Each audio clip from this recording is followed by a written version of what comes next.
कुंज बिहारी।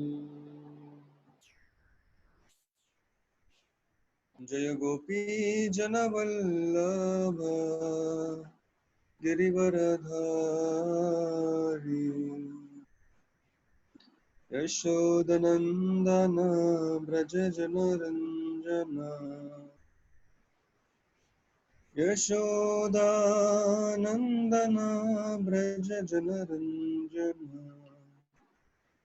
यमुना तीरा वनचारी। जय राधा माधव कुंज बिहारी। जय राधा माधव कुंज बिहारी। जय गोपी जनावल्लभा गिरिवरधारी।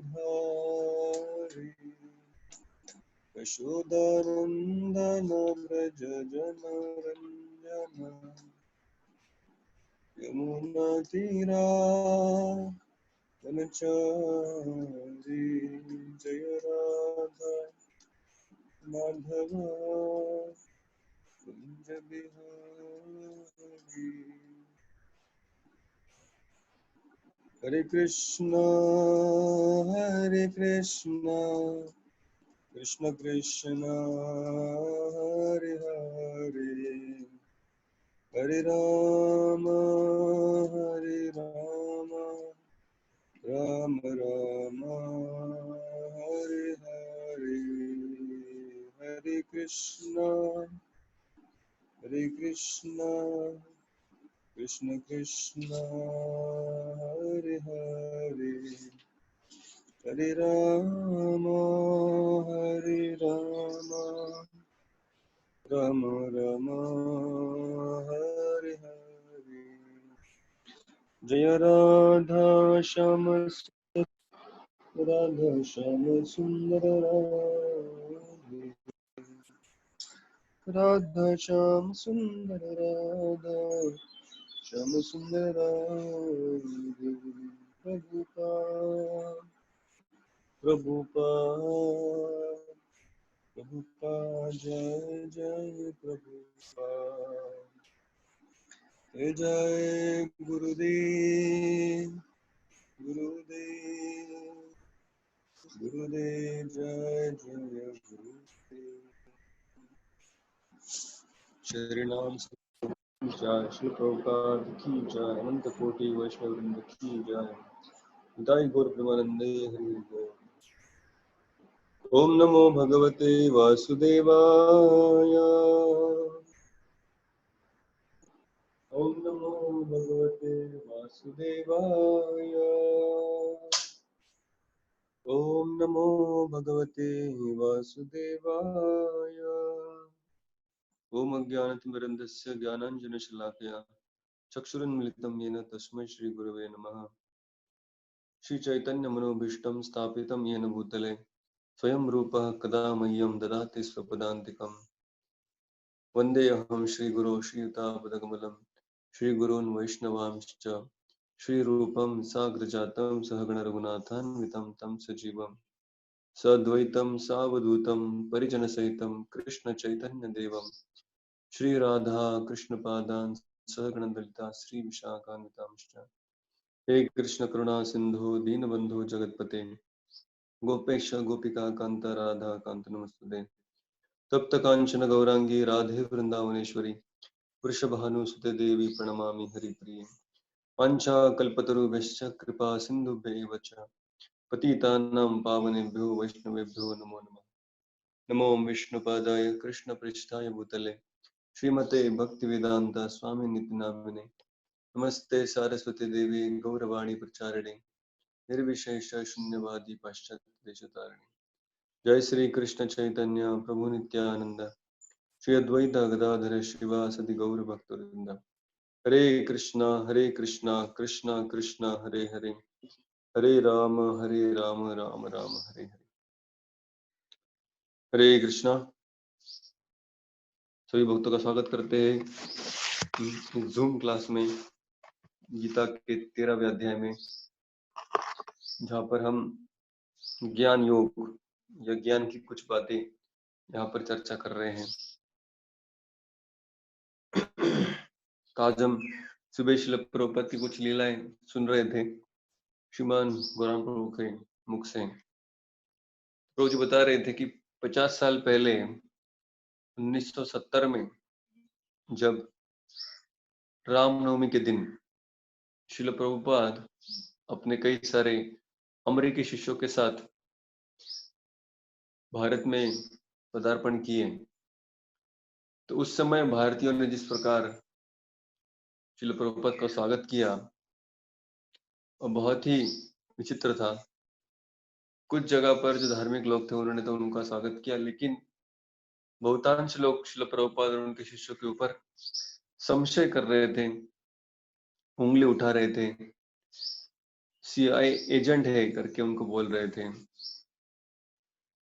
तो जहां पर भी ये जाते वहां पर लोग, क्योंकि गवर्नमेंट भी इस तरह प्रचार कर रहे थे, उनके ऊपर मूवी बना था और हर कोई अमेरिकी व्यक्ति जो प्रभुपाद के साथ आया है, टोटल 17 लोग आए थे प्रभुपाद के साथ, और वो सबको सीआईए एजेंट है करके लोग कह रहे थे। तो दिल्ली में जब भक्तगण गवर्नमेंट ऑफिसर्स को मिलने के लिए गए, तभी एक माता जी को जब वो मिले जो गवर्नमेंट में थी, जिनका नाम समदीक्षित माता जी थी, उनको जब मिले उनको कहा कि देखिए क्या चल रहा है, हम तो आपके संस्कृति का पालन कर रहे हैं और हमारे गुरु श्रील प्रभुपाद इन्होंने भारत का इतना बड़ा प्रतिनिधित्व किया है और भारतीय संस्कृति को पूरे विश्व में फैलाया है, ये कैसे सीआईए कर सकते हैं, और हम उनके पद चिन्ह पे चल रहे हैं और प्रामाणिकता से इस गीता के उपदेशों का, भक्ति का आचरण अपने जीवन में करना चाहते हैं, तो क्यों ना आप पब्लिकली अनाउंस करें गवर्नमेंट की तरफ से, ये लोग बोनाफाइड है, प्रामाणिक है, अधिकृत है, ये कोई सीआईए एजेंट नहीं है। तब उस लेडी ने कहा कि हाँ, मैं पर्सनली मैं जानती हूँ, वैयक्तिक रूप में, वैयक्तिक स्तर पर मैं पहचानती हूँ आप सब लोगों को कि आप सब लोग बड़े प्रामाणिक हैं, लेकिन मैं ऐसा स्टेटमेंट नहीं दे सकती। बोले क्यों? बोले क्योंकि हम सेकुलर कंट्री है, धर्मनिरपेक्ष है, इसलिए धर्म को लेकर या धर्म से विरुद्ध कोई भी स्टेटमेंट हम नहीं दे सकते हैं। तो इसलिए आपका कार्य धार्मिक है और इसलिए हम पब्लिकली इसके बारे में कुछ भी नहीं बोल सकते। लेकिन किंतु आपको एक बात मैं बताना चाहती हूँ कि गवर्नमेंट का ये अभी फिलहाल पॉलिसी है कि आप लोगों ने जिस प्रकार सब दिशा में जाकर आप प्रचार कर रहे हैं और प्रसाद वितरण कर रहे हैं, खास करके ये प्रसाद वितरण के कारण गवर्नमेंट को भी आपके ऊपर ईर्ष्या हो रही है कि लोग प्रश्न पूछ रहे हैं कि ये लोग इतना प्रसाद बांट रहे हैं तो गवर्नमेंट क्या कर रहा है, वो कितना कुछ कर सकता है। तो इस तरह से अगर आपकी प्रतिष्ठा बढ़ती गई तो फिर हमारे ऊपर लोगों का प्रश्न चिन्ह उड़ जाएगा। इसलिए गवर्नमेंट ने फिलहाल, अंदर की बात बताती हूँ, हमने इस तरह से निर्णय लिया है कि जो भी सीआईए एजेंट का प्रचार चल रहा है उसके खिलाफ हम कुछ नहीं कहेंगे, जितना बढ़ना है उसको बढ़ने देंगे क्योंकि हमारे फायदे में होगा। तो अंदर की बात है, मैं आपको इससे ज्यादा कुछ नहीं बता सकती। ये सुनकर गुरुदास प्रभु वापस आ गए और उस प्रकार गवर्नमेंट का या भारतीयों का प्रभुपद के लिए स्वागत था।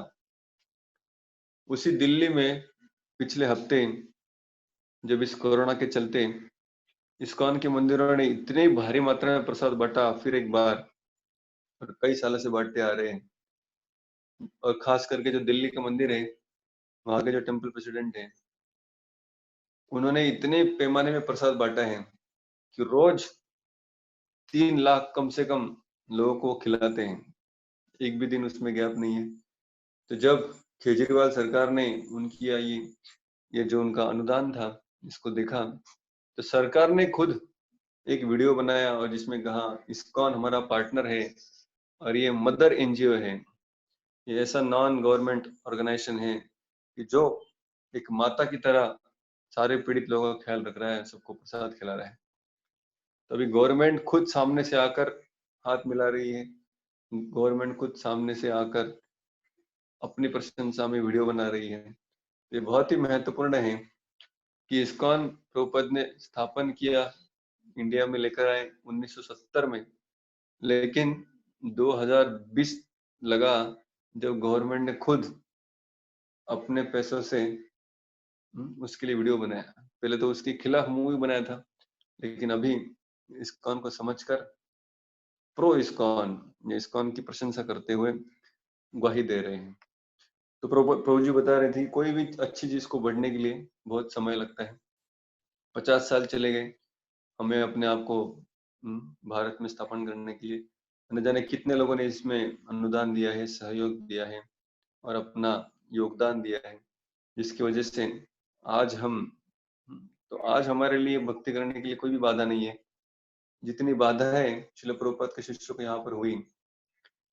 तो मैं पढ़ रहा था वृंदावन में, जब वृंदावन के मंदिर का निर्माण हो रहा था, तो निर्माण होने के लिए प्रभुपाद जब 1970 में ही जब आए थे, तब प्रभुपाद के एक मित्र दिल्ली से प्रभुपाद के ट्रेन में थे, प्रभुपाद को मिले, प्रभुपाद बड़े खुश हो गए। प्रभुपाद ने सब हालचाल पूछा और फिर पूछा कैसा है दिल्ली और वृंदावन मथुरा, यहाँ पर कैसा चल रहा है भक्ति वक्ति के लिए, कैसा वातावरण है? बोले बहुत अच्छा वातावरण है। बोले प्रचार कैसे हो सकता है, यहाँ पर लोग सहायता करेंगे? बोले करेंगे, क्यों नहीं करेंगे, अच्छा बड़ा मंदिर बन सकता है। बोले अभी इन लोगों को रहने के लिए कोई जगह है आपके पास? तो ट्रेन में मिला आदमी और पूछ लिया, और उसने कहा है छोटा जगह है, रह सकते हैं यहाँ पे लोग।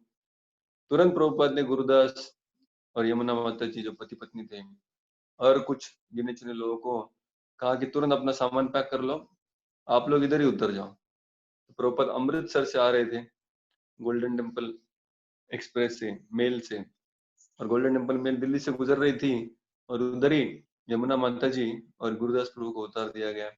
और फिर वो लोग अकेले नहीं थे जिनको उतारा गया, लेकिन कई सारे स्टेशनों में बहुत सारे अलग अलग भक्तों को भी प्रभुपाद ने वहां पे उतारा। तो हालांकि 17 ही भक्त थे, लेकिन उन 17 भक्तों में भी प्रभुपाद की इच्छा इतनी प्रबल थी कि पूरे भारत को काबिज कर लेंगे, पूरे भारत में भक्ति फैलाएंगे।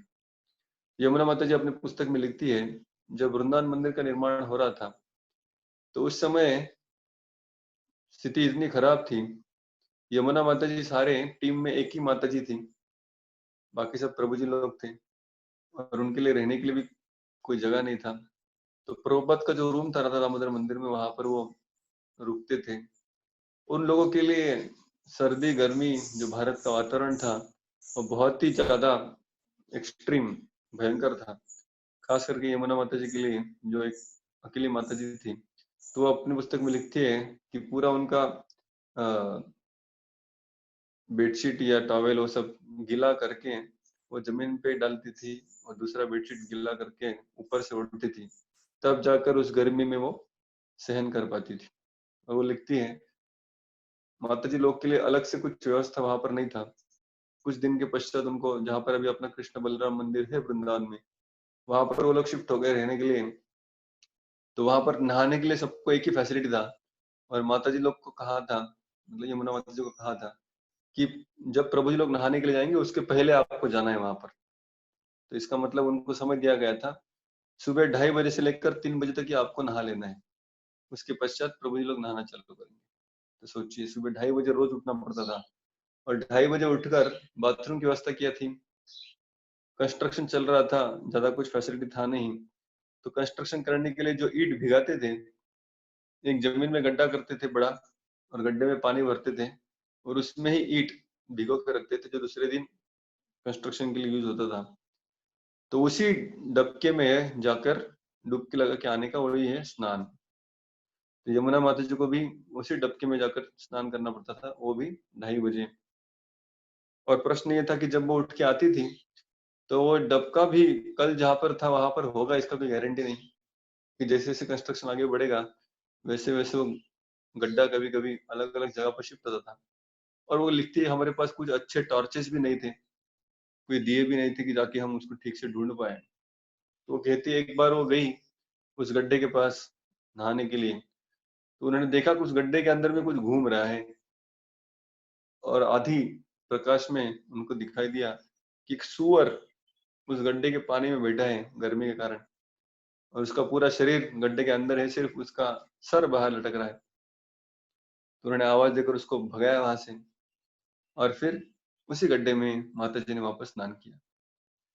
तो इस प्रकार एक नहीं, दो नहीं, बहुत सारे प्रभुपाद के शिष्यों ने, जो अमेरिका यूरोप से आए, उन्होंने इस भारत भूमि में, जो हालांकि भक्ति की भूमि थी, उसमें ही भक्ति की स्थापना करने के लिए अपना जीवन दान दे दिया और योगदान दिया, जिसकी वजह से आज हम बिना किसी रुकावट के, बिना किसी विरोध के, सारी फैसिलिटी हमारे पास है। कितने सारे प्रभुपाद के पुस्तक फिर यहाँ पर छप गए, इंडिया बीबीटी चालू हुआ, कितने सारे मंदिर बन गए, कितने सारे प्रभुपाद के शिष्य जैसे राधानाथ महाराज, लोकनाथ महाराज, ये सब लोग ने भारत में भक्ति का प्रचार किया। और अभी आज के तारीख में हम गवर्नमेंट भी सपोर्ट में है और हमें भक्ति करने का चांस मिला है। तो जब हम इस इतिहास को जानते हैं, समझते हैं, तो हमें पता चलता है कि जो हमारे भक्ति में अभी छोटी मोटी तकलीफें हैं या चैलेंजेस हैं, वो बहुत ही नगण्य हैं। और सिर्फ हमारे ही वैयक्तिक चैलेंजेस हो सकते हैं, किंतु प्रकृति से या वातावरण से हमें कुछ चैलेंजेस नहीं है। तो ये जानकर हमारा उत्साह बढ़ना चाहिए कि कैसे और अच्छे से हम भक्ति कर पाए, ताकि जिन लोगों ने हमें भक्ति प्रदान करने के लिए त्याग किया है, उनका त्याग भी सफल हो जाए। तो अभी हम 13वें अध्याय में प्रवेश करते हैं। तो कल तक हमने पहला सेक्शन देखा और दूसरे सेक्शन में प्रवेश किया था। तो पहले 7 श्लोकों में जैसे हमने लिखा है, क्षेत्र और क्षेत्रज्ञ के बारे में जाना। अर्जुन ने यहाँ पर 6 प्रश्न पूछे इस अध्याय में। क्षेत्र क्या है, क्षेत्रज्ञ क्या है, ज्ञान क्या है, ज्ञेयम क्या है, पुरुष क्या है, प्रकृति क्या है, और आखिरी में फिर भगवान बताएंगे कि इस तरह से जिसको ज्ञान प्राप्त हुआ, उसकी ज्ञान चक्षु कैसे होंगे, किस तरह से ये व्यक्ति दुनिया को देखेगा। तो इस तरह हमने इसके 4 सेक्शन किए, क्षेत्र क्षेत्रज्ञ का एक, ज्ञान ज्ञेयम का एक, पुरुष प्रकृति का एक, और फिर ज्ञान चक्षु। तो 1 से लेकर 7 में हमने देखा क्षेत्र यानी क्या, आत्मा को कार्य करने के लिए जो क्षेत्र दिया गया है, कार्य क्षेत्र यानी शरीर, इसको भगवान कहते हैं कि ये क्षेत्र है। और क्षेत्रज्ञ भगवान बताते हैं इस क्षेत्र को, इस शरीर के बारे में जो जानकारी रखता है, उसको क्षेत्रज्ञ कहते हैं। दूसरे श्लोक में भगवान ने कहा था, इसका मतलब है जो आत्मा है, जो इस शरीर के भीतर रहता है, वो क्षेत्रज्ञ हो गया। फिर तीसरे श्लोक में भगवान कहते हैं दूसरा भी एक क्षेत्रज्ञ है, वो मैं स्वयं हूँ। क्षेत्रज्ञं चापि मां विद्धि सर्व क्षेत्रेषु भारत, क्षेत्र क्षेत्रज्ञयो ज्ञानम यत्यज्ञानम मतम मम। तो दूसरा क्षेत्रज्ञ मैं हूँ, जो इस सारे अलग अलग जो शरीर है, सर्व क्षेत्र के बारे में जानकारी रखता है। तो वो दूसरा क्षेत्रज्ञ हो गया परमात्मा। और फिर भगवान कहते हैं 4थे श्लोक में कि अभी मैं तुमको विस्तार स्वरूप में बताता हूँ क्षेत्र क्या है, क्षेत्र किन चीजों से बना है, उसमें क्या क्या विकार होते हैं, और क्षेत्रज्ञ क्या है, उसका भी सविस्तर वर्णन देता हूँ। फिर ये वर्णन आरंभ करने के पहले 5वें श्लोक में भगवान ने कहा कि जो मैं बताने चाह रहा हूँ आचार्यों के अनुसार कह रहा हूँ। लेकिन जैसे कोर्ट में लोग शपथ लेते हैं गीता के ऊपर हाथ रख के, अभी तो बंद हो गया क्योंकि अभी सेक्युलर कंट्री आ गया, तो गीता नहीं, अभी अपने भगवान को याद करके कहता हूँ, इस तरह कहते हैं। कुछ दिन के बाद वो भी बंद हो जाएगा शायद। तो जैसे कहा जाता था, गीता के ऊपर हाथ रख के कसम खाता हूँ, जो भी बोलूंगा सच बोलूंगा, सच के अलावा कुछ नहीं बोलूंगा। तो पर भगवान यहाँ पर कह रहे हैं जो भी बोलूंगा शास्त्र से बोलूंगा, जो भी बोलूंगा साधुओं की वाणी बोलूंगा, जो भी बोलूंगा जो बड़े बड़े ऋषिगण हैं उन्होंने जो लिखा है उसके अनुसार ही, आधार पर ही बोलूंगा। तो हालांकि भगवान स्वयं एक अधिकारी है, स्वयं एक प्रमाण है, वो जो बोलेंगे वो धर्म बन जाता है। धर्मम तुम साक्षात भगवत प्रणीतम। तो भगवान की वाक्य ही धर्म है, किंतु भगवान भी अपने सामने उदाहरण रखते हैं कि किस तरह हर चीजों के लिए हमें रेफरेंस देना आवश्यक है। ऐसा कहते हैं वैदिक संस्कृति में कि कोई भी व्यक्ति जब आध्यात्मिक प्रबोधन करता है और कुछ श्रोतागण मिलकर सुनते हैं, तो श्रोता और वक्ता दोनों के भी कुछ अधिकार होते हैं और कुछ कर्तव्य होते हैं। जैसे जो वक्ता है उसका कर्तव्य है कि वो जो भी बोले उसके लिए शास्त्रों से प्रमाण दे, रेफरेंस बताएं कि कौन से शास्त्र में लिखा है, कहाँ से बोल रहे हैं आप, इत्यादि। और जो श्रोता है उसका अधिकार है कि अगर वो सोचे कि जो मैं सुना अभी इस लेक्चर में, इसमें मुझे ये बात लग रहा है कि शास्त्र सम्मत नहीं है, तो वो वक्ता को पूछ सकता है कि प्रभु जी आपने जो बोला ये कौन से शास्त्र में लिखा है, गीता में कहाँ पे लिखा है, मुझे थोड़ा रेफरेंस मिल सकता है। तो ये पूछने में कोई अपराध नहीं है, ये पूछना श्रोता का अधिकार होता है, क्योंकि तभी वो जो सुन रहा है वो अधिकृत है, समझ में आएगा। तो यहाँ पर कृष्ण उसी संस्कृति का पालन करते हुए कहते हैं कि जो भी मैं कह रहा हूँ ये ब्रह्म सूत्र यानी वेदांत सूत्र से अनुसार, और बड़े बड़े ऋषिगण जैसे व्यासदेव और पराशर मुनि इन्होंने जिस तरह सत्य स्थापन किया है उसके ही आधार पर यहाँ पर मैं आगे आपको ज्ञान देने वाला हूँ। श्रील प्रभुपाद और सखोल में जाते हैं और कौन से शास्त्रों में ये तीन चीजों का ज्ञान दिया है, जीव या आत्मा, ईश्वर या परमात्मा, और प्रकृति या क्षेत्र। तो ये तीनों का ज्ञान कहाँ कहाँ पर दिया है श्रील प्रभुपाद, वो शास्त्रों के नाम भी यहाँ पर लिखते हैं, कौन से सेक्शन में दिया है वो भी लिखते हैं। कठ उपनिषद का प्रभुपाद नाम बताते हैं और फिर कहते हैं यजुर्वेद में जो तैत्तरीय उपनिषद नाम का सेक्शन है वहां पर इन तीन प्रकृति, जीव और भगवान का वर्णन आता है। और फिर प्रभुपाद और आगे जाकर कहते हैं कि क्या लिखा है वहां पर, तो तैत्तरीय उपनिषद में क्या लिखा है, तो प्रभुपाद बता दें कि वहां पर 5 प्रकार के ब्रह्म पूछम प्रतिष्ठा। ब्रह्म पुच्छम प्रतिष्ठा मतलब एक्चुअली ब्रह्म पुच्छ नाम के एक ऋषि भी थे जिन्होंने ये सब वर्णन किया है। और खास करके ये जो हमने कल चर्चा की, जो 5 अलग अलग प्रकार के स्तर होते हैं साक्षात्कार के, कि व्यक्ति का क्या साक्षात्कार है उसके अनुसार व्यक्तियों के 5 श्रेणियां बनती है। सबसे नीचे वाला मतलब जो अन्न में ही ब्रह्म दिखता है, जिसके लिए अन्न ही सबसे महत्वपूर्ण है, वो अन्नमय कोश में है। दूसरा, जिसको प्राण में ही ब्रह्म दिखता है, जिसको प्राण ही सबसे महत्वपूर्ण है, उसको प्राणमय कोश कहते हैं।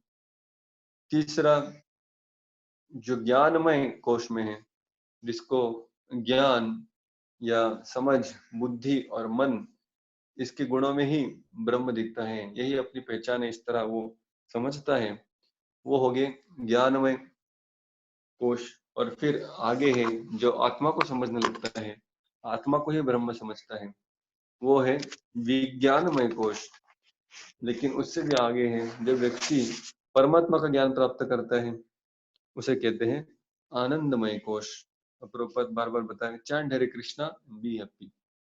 तो जब हम भगवान को जानेंगे उसी स्तर पर आके हम आनंद को प्राप्त कर सकते हैं।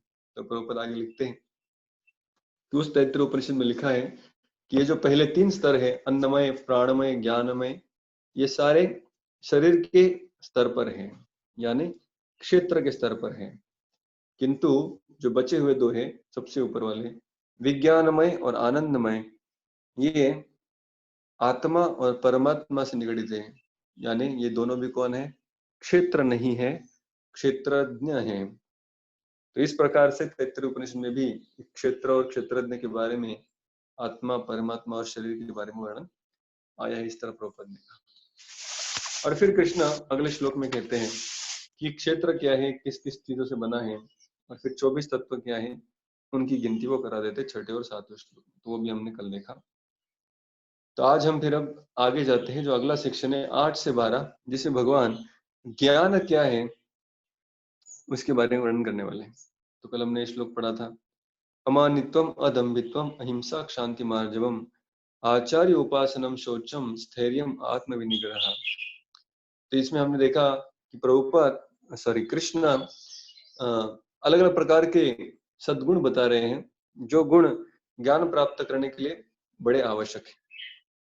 उसमें से पहला था अमानित्वम, उसके ऊपर हम चर्चा कर रहे थे, और फिर मेरी फोन की बैटरी डाउन हो गई, लेकिन हमारा 40 मिनट का कॉल खत्म हुआ था, अगला कॉल कर नहीं पाए।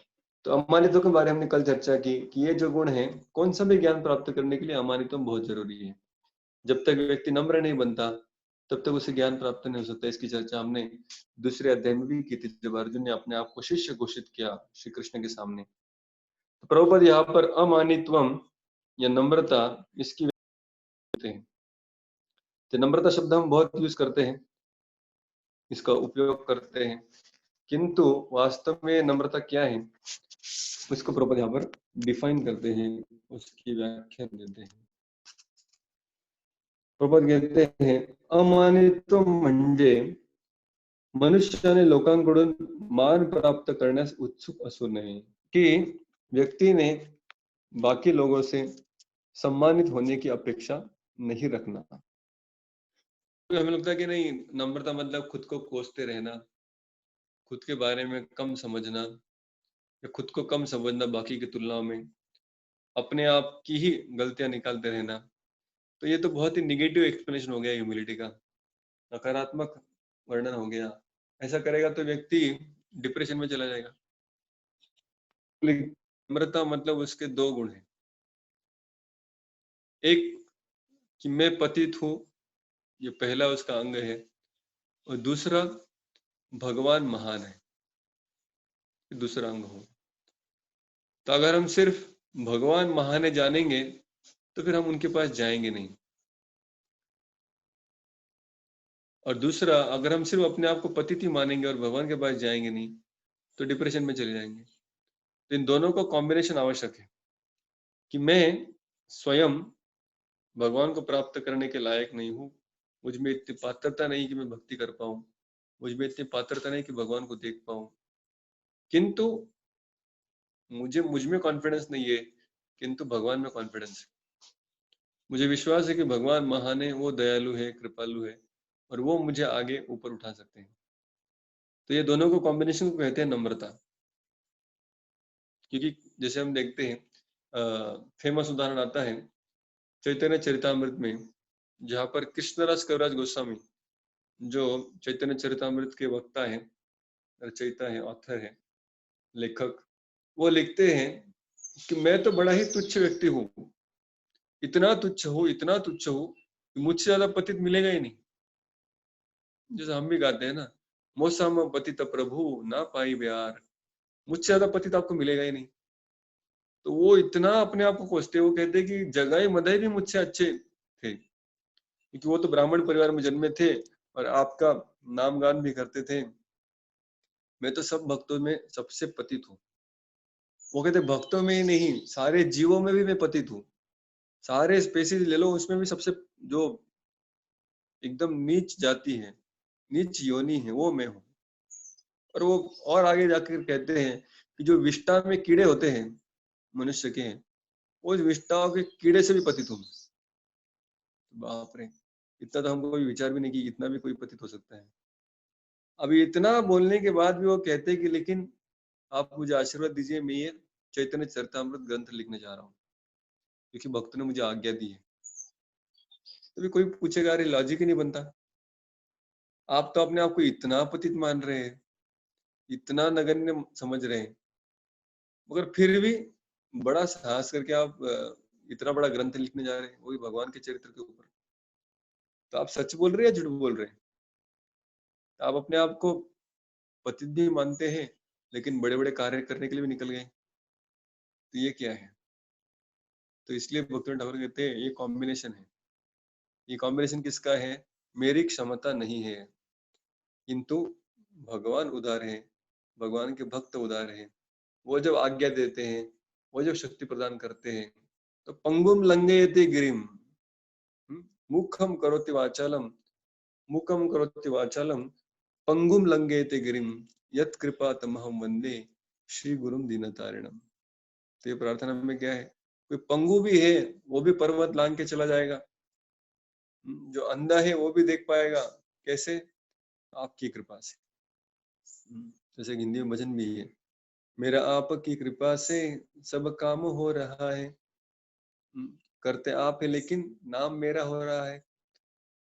तो इस भजन का अर्थ क्या है कि जो लेखक है वो समझते हैं कि वैसे तो मुझ में कोई क्षमता नहीं है कुछ करने की, लेकिन भगवान दयालु है, भगवान महान है, वो मुझे किसी भी तरह इस्तेमाल कर सकते हैं और बड़े-बड़े कार्य मुझसे हो सकते हैं। जैसे प्रभुपाद जब अमेरिका जा रहे थे, तब वो अपना कविता लिखते और कविता में लिखते, नाचाओ नाचाओ प्रभु नाचाओ श्रीमते, काष्ठेर पूतली यथा नाचाओ श्रीमते।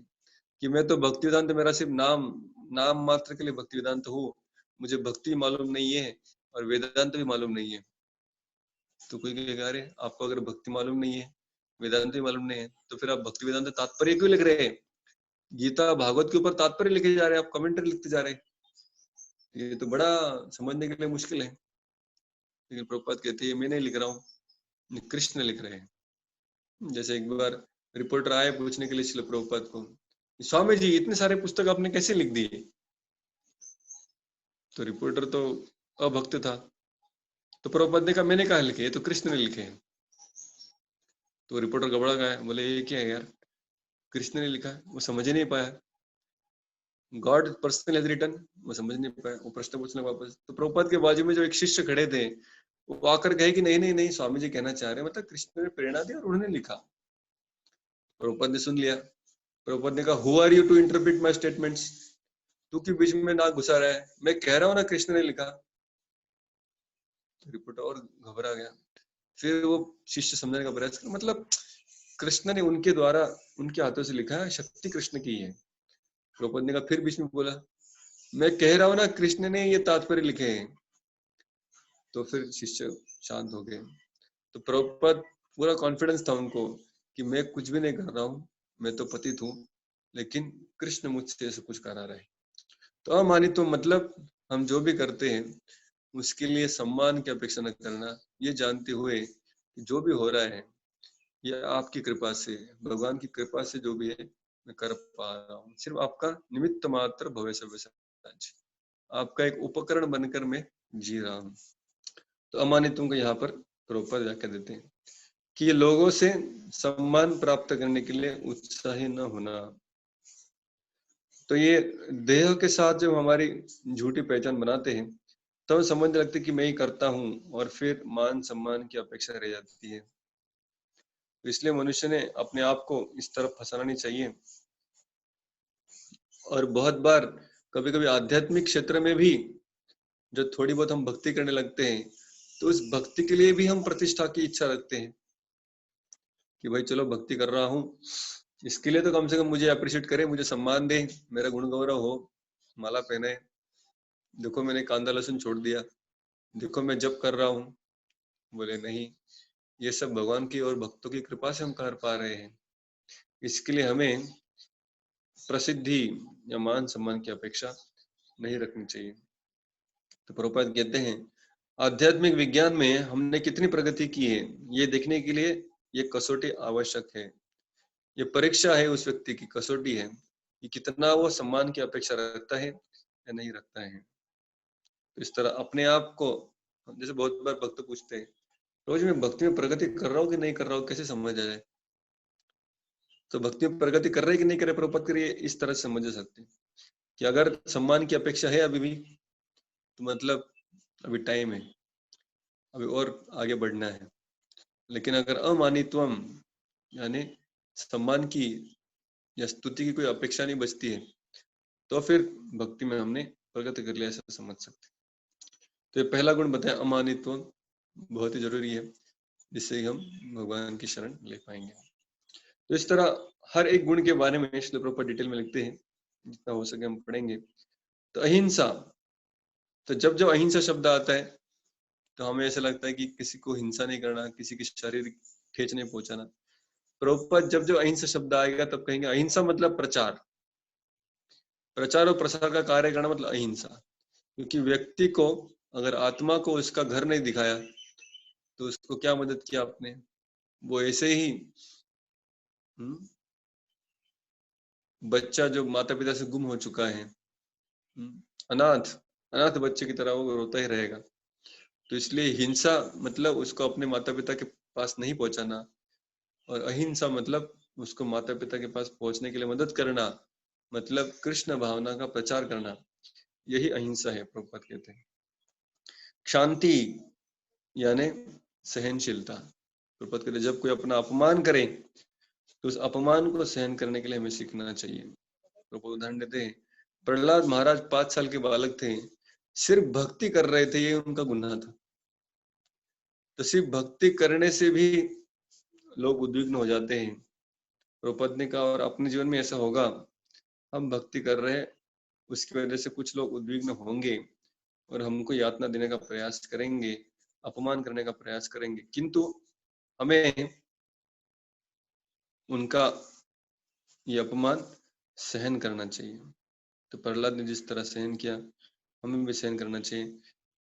तो भगवान वो उसके लिए शक्ति देंगे और हम फिर भक्ति पथ में निश्चय के साथ आगे निकल सकते हैं। तो शांति यानी सहनशीलता। आर्जवम, आर्जवम यानी सरलता। सरलता यानी निष्कपट और सरल भाव से विचार करना। प्रभुपाद कहते हैं अगर कोई शत्रु भी सामने आ गया तो उसको भी सब कुछ जैसा है वैसे बता देना, जो भी सच है वही उसके सामने भी बोलना। इसको कहते हैं आर्जवम या सरलता, कपटी ना होना, जैसे अंदर है वैसे ही बाहर रहना। क्योंकि अगर ये गुण नहीं रहेंगे, अमानित्वम, आर्जवम, सरलता, तो फिर क्या होता है, हम अपने आप की कुछ अलग इमेज बनाकर लोगों के सामने घूमते रहते हैं कि लोग मुझे क्या देखना चाहते हैं। जैसे बहुत सारे बड़े बड़े घरों में, फ्लैट्स में जो दरवाजा होता है बाहर जाने के लिए, रास्ता घर से बाहर निकलने के लिए, उसके राइट साइड में एक बड़ा मिरर लगा रहता है। वो किस लिए? ताकि अभी मैं घर से बाहर जा रहा हूँ, एक बार देख लूं कैसा दिख रहा हूँ। मतलब वो इतना कॉन्शियस है कि लोगों के सामने में कैसा प्रस्तुत हो रहा हूँ, ये हमेशा वो देखना चाहता है। जैसा मैं हूँ वैसे लोगों के सामने प्रस्तुत नहीं होना चाहता।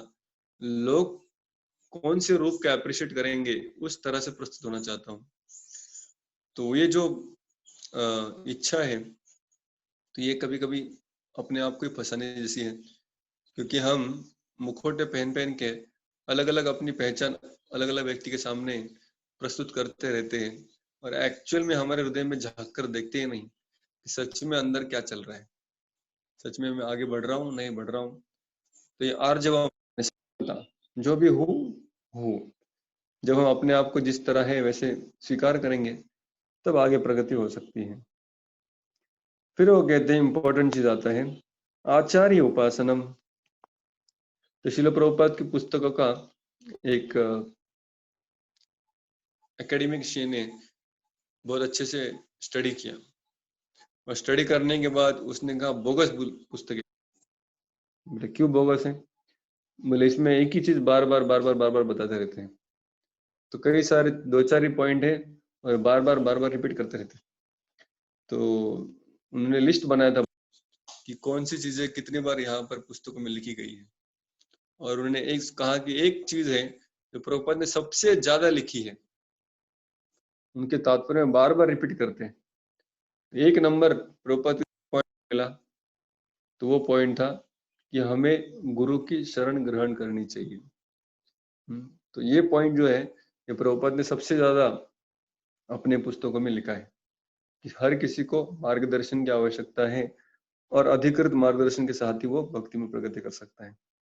तो आचार्य उपासनम, तो ये कृष्ण भी यहाँ पर लिख रहे हैं, कृष्ण ने भी रिपीट किया है पॉइंट, तद विद्धि प्रणिपातेन परिप्रश्नेन सेवया, उधर भी कहा था, वो यहाँ पर भी कह रहे हैं आचार्य उपासनम, आचार्य के पास जाओ, वो सत्य जानते हैं, वो फिर आपको सत्य बता सकते हैं।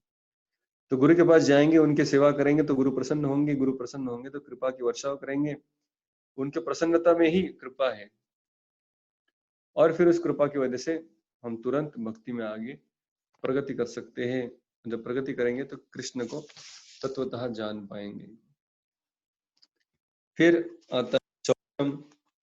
शौचम यानी पवित्रता या क्लीनलीनेस। तो प्रभुपाद जब जब ये क्लीनलीनेस की बात आती है तब कहते हैं कि शुचि यानी शुद्धता 2 प्रकार की होती है, अंदरूनी शुद्धता, बाहरी शुद्धता। तो अंदरूनी शुद्धता, बाहरी शुद्धता नहा धो के कर सकते हैं, और जो अंदरूनी शुद्धता है वो नाम जप से होगी। हरे कृष्ण कृष्ण हरे हरे, राम हरे राम, राम राम हरे। फिर आता है स्थैर्यम, स्थैर्य मैंने स्थिरता, दृढ़ निश्चय के साथ आध्यात्मिक जीवन में प्रगति करना। फिर आत्म निग्रह यानी अपने इंद्रियों को नियंत्रित करना, और जो हमारे भक्ति में बाधा बन सकती है ऐसे तत्व उनसे वैराग्य दिखाना। प्रॉपर लिखते इंद्रिय बड़े ही प्रबल होते हैं और जीवा अति, उन सब इंद्रियों में जो जीवा होती है वो सबसे भयंकर शक्तिशाली है।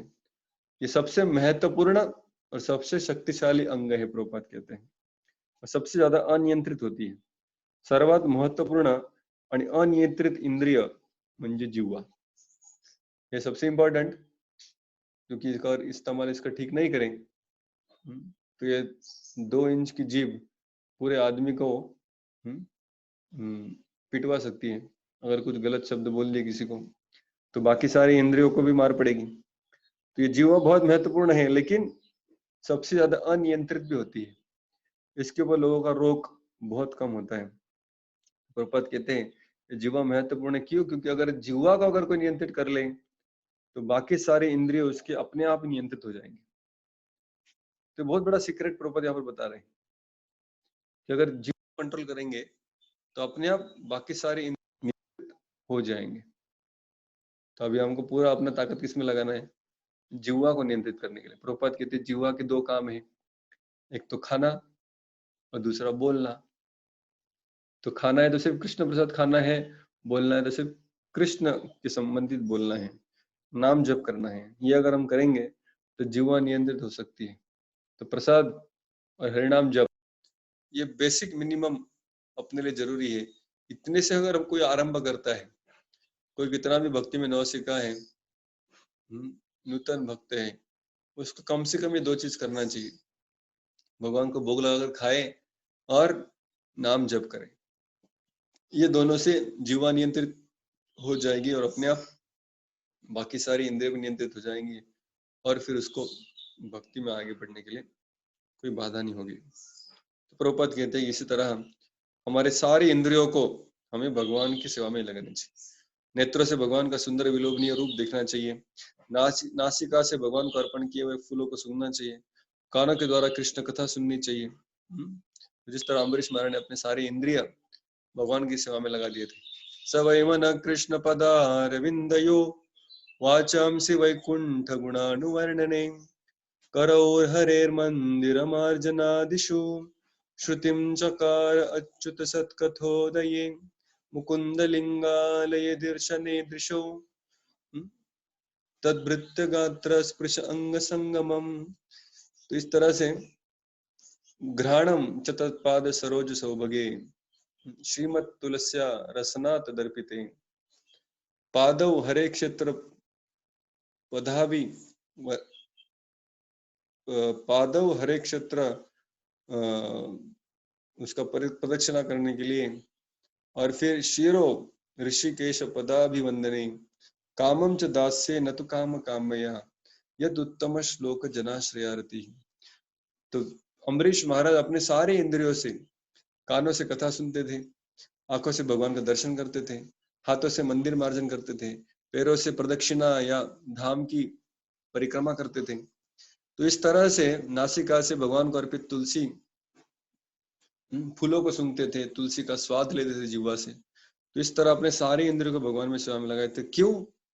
आखिर में लिखते हैं यद उत्तम श्लोक जनाश्रयारति, जिससे कि जो भगवान के भक्त है उनके पास जो रति है, उनके पास जो प्रेम है, वो प्रेम मुझे भी प्राप्त हो, इस अपेक्षा से अपने सारी इंद्रियों को वो भगवान की सेवा में लगाए थे।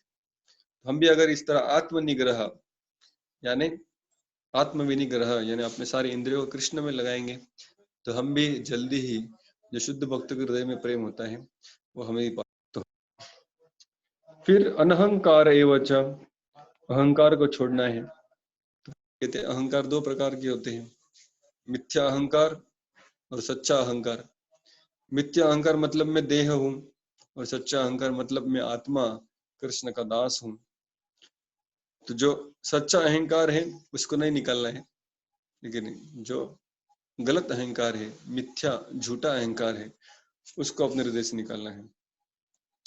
और फिर व्यक्ति को जानना चाहिए कि कैसे जन्म मृत्यु जरा व्याधि इस जीवन के दुख है, ये दोष है। प्रभुपाद लिखते हैं जन्म कैसे दोष है लोग समझ नहीं पाते, किंतु माता के घर में जो बालक रहता है उसको पूछिए कितनी तकलीफ उसको होती है। और फिर पूरा जीवन ही जन्म मृत्यु जरा व्याधि, जैसे आप देख सकते हैं व्याधि इतने बड़े विश्व को अभिव्याप्त कर ली है। फिर प्रभुपाद आगे लिखते हैं असक्ति अनभिष्वंगम, फिर धीरे धीरे हमें भौतिक चीजों से अनासक्ति होनी चाहिए। पुत्र दार गृहादिशु, पुत्र यानी बच्चे, दार यानी दारा यानी पत्नी या पति, गृह यानी अपना घर, इनके साथ भी हमें अनासक्ति होनी चाहिए। प्रभुपाद कहते हैं कि सबके लिए लागू नहीं है, अगर वो भक्ति में बाधा बन रहे हैं तो उनसे अनासक्ति जरूरी है, लेकिन वो भी अगर भक्त है तो उनकी तो सेवा करनी चाहिए। तो इस तरह वो कह रहे हैं। जैसे अजय गोपाल प्रभु मुझे रोज अल्टरनेट डे एक वीडियो भेजते रहते, जिसमें उनकी छोटी छोटी बच्चियां बहुत अच्छा कीर्तन करते हैं, भगवान को भोग लगाते हैं, उनके लिए उनके आनंद के लिए कीर्तन करते हैं। तो ऐसा अगर पुत्र और पति पत्नी हो तो फिर वो तो वैकुंठ का वातावरण है, तो उनके लिए अनासक्ति नहीं, उनके लिए तो सेवा करनी चाहिए, वो वैष्णव सेवा की कैटेगरी में आ जाएगा। तो प्रभुपाद कहते हैं आगे कि जो गृहस्थ जीवन है वो भी कैसे भक्ति में हो सकता है, उसका फॉर्मूला प्रभुपाद यहाँ पर देते हैं और कहता है कि बहुत ही सरल है। पहला तो उन्होंने जप करना चाहिए सबने मिलकर, हरे कृष्णा कृष्ण कृष्ण हरे हरे, हरे राम राम राम हरे। तो पहला काम ये कीजिए, जप कीजिए। दूसरा, सब लोग साथ में आकर कृष्ण प्रसाद खाइए। तीसरा, गीता भागवत के ऊपर आपस में चर्चा कीजिए। तो पति पढ़ सकती है, पत्नी सुन सकती है, इस तरह दोनों चर्चा करें। अर्च विग्रह की आराधना करें, भोग लगाए, श्रृंगार करें, जो भी उनके घर में फोटो है, तस्वीर है, विग्रह है। फिर प्रभुपाद लिखते हैं चार तत्वों के आचरण करने से कौटुंबिक जीवन की घड़ी इस तरह से बिठानी चाहिए ताकि उसे अंत में संन्यास आश्रम स्वीकारना न पड़े। तो इस तरह से अगर वो करेगा, नाम जप करेगा, प्रसाद ग्रहण करेगा, अर्च विग्रहों की पूजा करेगा, तो उसका गृहस्थ जीवन भी कृष्ण भावनामय हो सकता है।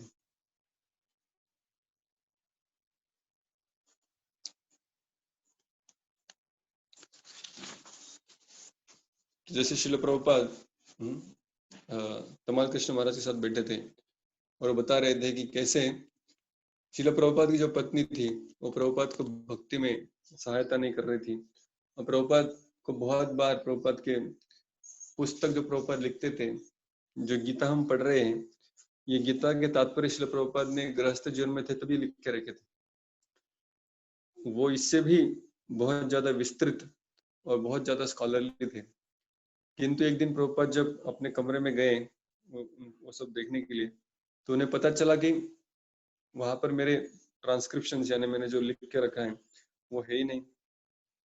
तो उन्होंने पूछा घर में पत्नी को कि कहाँ गया, मैंने यहाँ पर कुछ लिख के रखा था वो सब। तो उन्होंने कहा कि ये सब मैंने जो रद्दी वाला था, वो रद्दी वालों को मैंने सारे आपके कागजात बेच दिए। बोले क्यों बेचा? तो उन्होंने कहा कि घर में चाय पीनी थी, पैसे नहीं थे, तो चाय पीने के लिए मैंने आपने जो भी ये लिख के रखा था, जो एक्चुअली गीता के ऊपर तात्पर्य थे, प्रभुपाद स्वयं एक आचार्य की तरह गीता के ऊपर भाष्य लिख रहे थे, तो वो सारा उन्होंने बेच दिया और उससे क्या खरीदा? चाय की पत्ती खरीदी। तो प्रभुपाद यहाँ पर कह रहे कि अगर ऐसा परिवार है तो फिर उससे अनासक्ति अपने आप ही हो जाएगी, अगर वो भक्ति में हमें सहायता नहीं कर रही है। तो प्रभुपाद ने फिर उनको प्रश्न पूछा, आपको क्या चाहिए? यू वांट टी और मी? आपको चाय पत्ती चाहिए या पति चाहिए? तो प्रभुपाद कहते हैं कि मेरे पत्नी लगा मैं मजाक कर रहा हूँ, और उस पत्नी ने कहा कि हमें चाय पत्ती चाहिए, पति नहीं चाहिए। तो प्रभुपाद ने उसी समय निर्णय ले लिया कि अभी मुझे संन्यास लेना आवश्यक है। तो तमाल कृष्ण गोस्वामी कहते हैं प्रभुपाद को, प्रभुपाद हम जन्म जन्मांतर तक ऋणी रहेंगे आपके पत्नी के, क्योंकि आपके पत्नी ने अगर उस समय चाय पत्ती को स्वीकार नहीं करती और आपको अगर छोड़ नहीं देती तो फिर हमें आप नहीं मिलते और आपके द्वारा कृष्ण नहीं मिलते। तो सारा पूरा इस्कॉन जगत प्रभुपाद की पत्नी के कृतज्ञ है, आभार व्यक्त करते हैं कि उन्होंने हमें प्रभुपाद दिए। तो इस तरह प्रभुपाद कह रहे हैं कि अगर परिवार कृष्ण भावना में है, उससे अनासक्ति नहीं है, वो कृष्ण भजन में हमें मदद कर सकता है। अगला गुण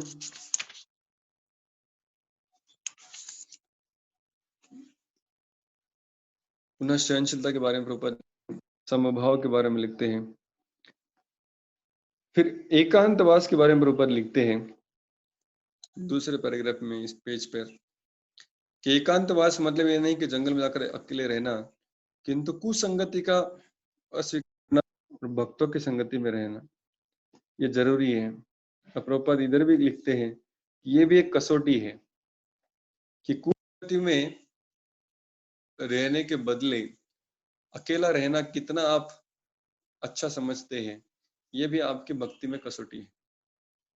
कि भाई चलो यहाँ पर बहुत लोग भगवान के विरुद्ध बातें कर रहे हैं या बहुत बहुत ज्यादा भौतिकवादी गपशप हो रही है, उससे अच्छा मैं दूसरे कोने में जाके अकेला बैठता हूँ। ये कितनी इच्छा आपकी तैयार हुई है, उससे भी हम समझ सकते हैं कि हम कितने भक्ति में प्रगति किए हैं। तो वही प्रभुपाद लिखते हैं यहाँ पर, भक्तों को चाहिए कि वो कोई भी खेल,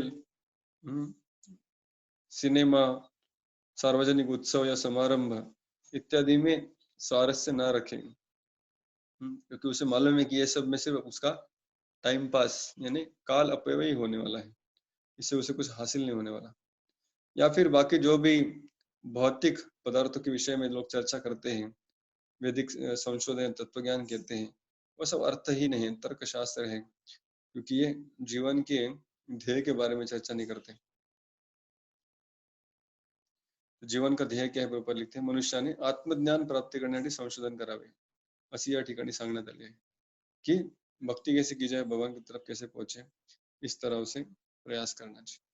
तो ये प्रभुपाद तात्पर्य में अलग अलग गुणों के बारे में लिखते हैं कि कैसे भगवान को ढूंढना आवश्यक है, भगवान बनने के लिए प्रयास न करें, भगवान का सेवक बनने के लिए प्रयास करें। तो प्रभुपाद वो भी लिखते हैं, जर मनुष्याला परमेश्वराची बरोबर आणि त्याचबरोबर आध्यात्मिक जीवनातही प्रगती करायची असेल तर तो निश्चितच वैफल्यग्रस्त होईल। तो अगर आप एक दिशा में भगवान की तरह सुसंपन्न, ऐश्वर्यशाली, भोगी बनने की इच्छा रखते हैं और दूसरे दिशा में आप आध्यात्मिक जीवन भी जीना चाहते हैं, तो ये भोगवाद और भक्ति का जीवन एक साथ नहीं जाएगा, दोनों में भी आप जाएंगे। प्रभुपाद कहते हैं, माया देवी ने ये जन्म मृत्यु जरावधि बनाया है, कोई भौतिक शक्ति से लत्ता प्रहार मिलते हुए भी इस बाहर नहीं आए, बहुत ही दुर्भाग्य स्थिति है। तो इसलिए सत्य जानिए और सत्य जान से भगवान के चरण कमलों में शरण होने का प्रयास कीजिए।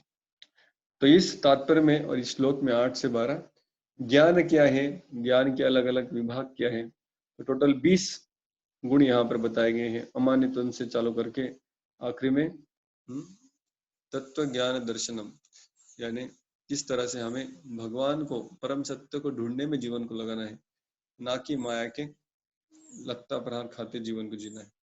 तो इस तरह ये 20 जो ज्ञान के पहलू है उसके बारे में बताया गया है। अभी आगे देखेंगे, भगवान बताने वाले हैं कि अभी तक तो मैंने तुमको ज्ञान बताया, अभी बताता हूं ज्ञेयम क्या है। तो ज्ञेयम का अर्थ क्या है कि जिसे जानना चाहिए वो ज्ञेयम। जैसे हमने देखा था कर्तव्य, जब यह लगता है मतलब जो करने योग्य है वो कर्तव्य होता है। जो पीने योग्य है उसे पेय कहते हैं, जो खाने योग्य है उसे खाद्य कहते हैं। तो वैसे जो जानने योग्य है, जिसका ज्ञान लेने के लिए योग्य है, वो ज्ञेयम कहते हैं। तो ज्ञेयम यानी जिसके बारे में जानना आवश्यक है, महत्वपूर्ण है।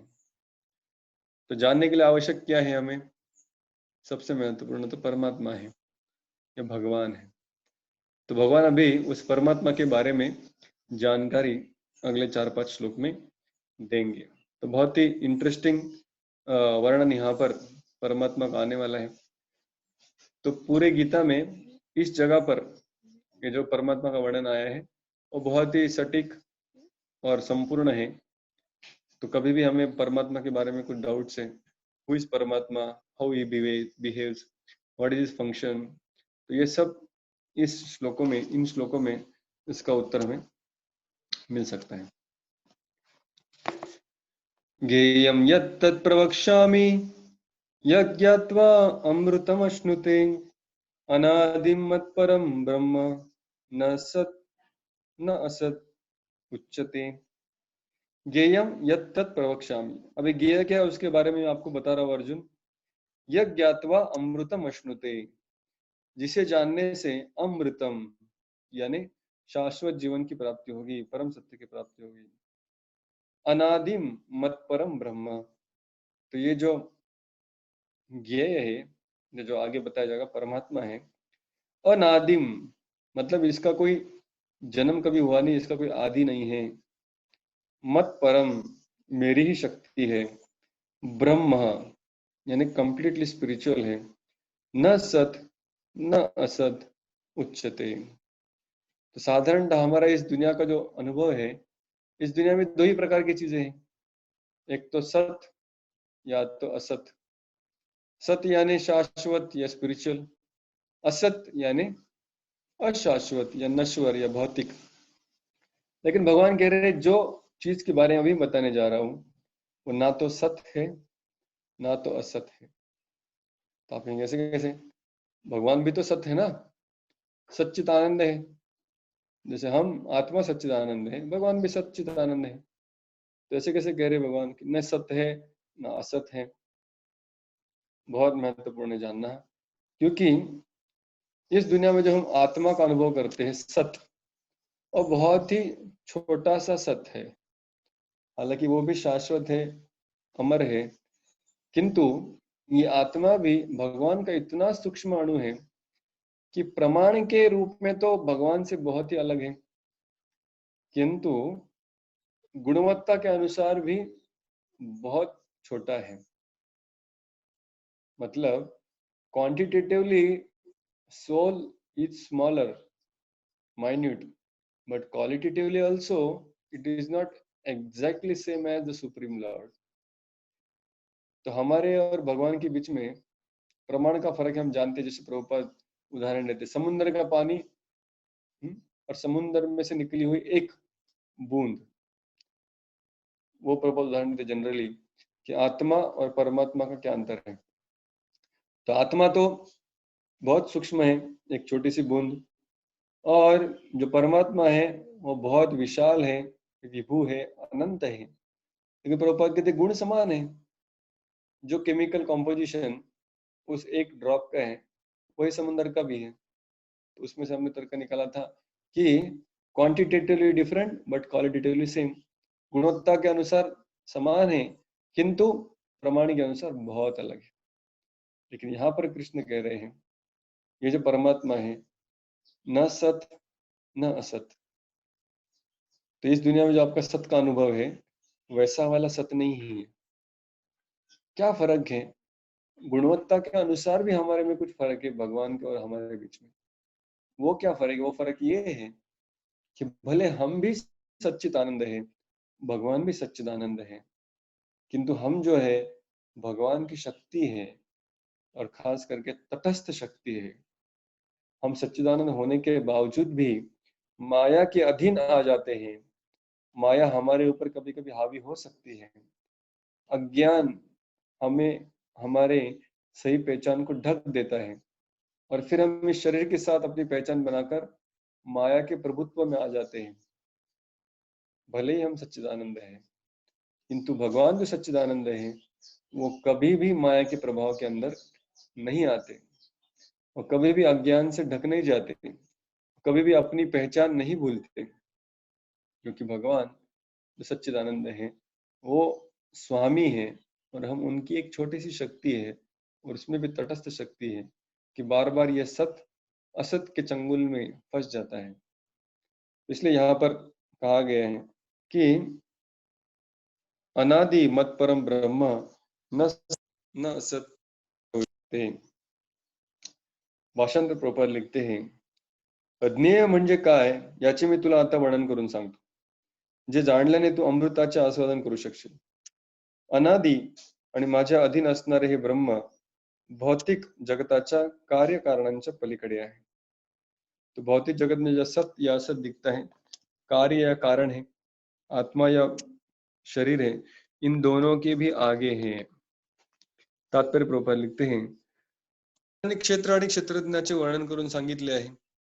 तसेच क्षेत्रज्ञाला जाणण्याच्या मार्गाचेही त्यांनी वर्णन केले. मतलब ज्ञान का भी वर्णन कर दिया कि कैसे फिर इनको जान पाए.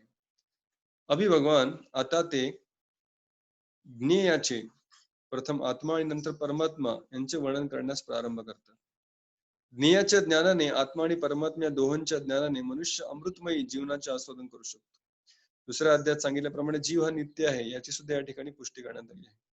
जीवाला विशिष्ट जन्मकाल नाही, तसेच जीवात्मा भगवंतापासून केव्हा व्यक्त झाला हे कोणी जाणू शकत नाही, म्हणून तो अनादि आहे. न जायते म्रियते वा कदाचित. प्रभुपाद कहते क्षेत्रज्ञ दो है, आत्मा भी और परमात्मा भी. इन दोनों के बारे में ज्ञान हमें आवश्यक है. तो अभी प्रभुपाद वो आत्मा और परमात्मा में क्या फर्क है वो यहाँ पर बता रहे. जैसे कल हमने आत्मा और परमात्मा में 3 फर्क देखे थे, आपको याद होगा. तो पहला फर्क देखा था जानकारी के बारे में, ज्ञान के बारे में, कि आत्मा सिर्फ अपने शरीर के बारे में जानकारी रखता है, लेकिन परमात्मा सारे शरीरों के बारे में जानकारी रखता है. दूसरा था नियंत्रण, आत्मा सिर्फ अपने शरीर को नियंत्रित करता है, लेकिन परमात्मा सभी शरीरों को नियंत्रित करता है. और तीसरा था जीव च्युत है, बार बार प्रभावित होता है, पतित हो जाता है, किंतु भगवान या परमात्मा अच्युत है, वो कभी माया के अधीन नहीं होते.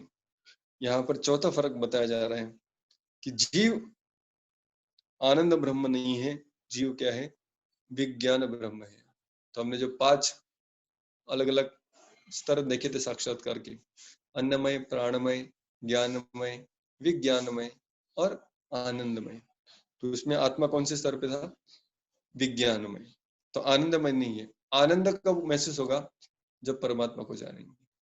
तो आत्मा साक्षात्कार से विज्ञान मिल सकता है, किंतु आनंद नहीं मिलेगा. भगवत साक्षात्कार से या परमात्मा के साक्षात्कार से ही आनंद प्राप्त होगा. तो यहाँ पर 5वां फर्क बता दिया. तभी इस परमात्मा के बहुत ही इंटरेस्टिंग यहाँ पर कृष्ण देने वाले हैं. वो कहते हैं, सर्वत्र पाणिपादं तत् सर्वतो अक्षिशिरोन्मुखं सर्वतः श्रुतिमन् लोके सर्वम आवृत्य तिष्ठति. सर्वत्र पाणिपादं तत्, सब तरफ उसके हाथ है, उसके पैर है. सर्वतो अक्षि शिरोमुखम, सब तरफ उसकी आंखें हैं, उसके सर है, उसका मुख है. सर्वश्रुतिमन लोके, सब तरफ उसके कान हैं. सर्वम आवृत तिष्ठति, और इस तरह से सब कुछ व्याप्त करके ये परमात्मा बैठे हुए हैं. तो परमात्मा की तुलना सूर्य से की जाती है, तो वो उपमा भी आगे आएगी. तो जिस तरह सूरज सब तरफ होते हैं, ठीक है नहीं. अभी अगर मुझे पूछेंगे क्या प्रभु जी गालतर में सूरज है कि नहीं, तो है सूरज. मैं ऊपर देखूंगा, हाँ हमारे पास एक सूरज है. तो मैं आपको पूछूंगा क्या पालघर में सूरज है कि नहीं, तो आप भी अगर बालकनी में आके ऊपर देखेंगे तो आपके पास भी एक सूरज है. हर व्यक्ति कहेगा मेरे बिल्डिंग के ऊपर भी सूरज है, दूसरा कहेगा मेरे बिल्डिंग के ऊपर भी है. तो सब तरफ सूरज है, सब तरफ उसके आंखें, पैर, कान, नाक सब तरफ है. तो वैसे ही परमात्मा सब तरफ है, सबके हृदय में परमात्मा बैठे हुए हैं. इसलिए सर्वतः पाणिपादम यत्, सब तरफ जीव है और जीव के साथ परमात्मा है. सिर्फ जीव के साथ ही नहीं, अनुरेण्य में भी परमात्मा है. तो इस तरह ये सर्वगत है. तो इसलिए सर्वगत बताने के लिए ये श्लोक कहा गया है. तो पहला गुण परमात्मा के यहाँ पर बताया गया है कि वो सर्वगत है, सब तरफ वो जाता है, सब तरफ उसका अस्तित्व है, सब कुछ उसने व्याप्त कर लिया. सर्वव्यापी भी उसे कह सकते हैं, सर्वव्यापी है. तो प्रभुपाद तात्पर्य बताते हैं कि सब प्राणी मात्र के हृदय में भगवान का या परमात्मा का अस्तित्व होता है. ब्रह्मा से लेकर सूक्ष्म कीटक तक भगवान का अस्तित्व होता है। लेकिन अज्ञान की वजह से हम उनको देख नहीं पाते।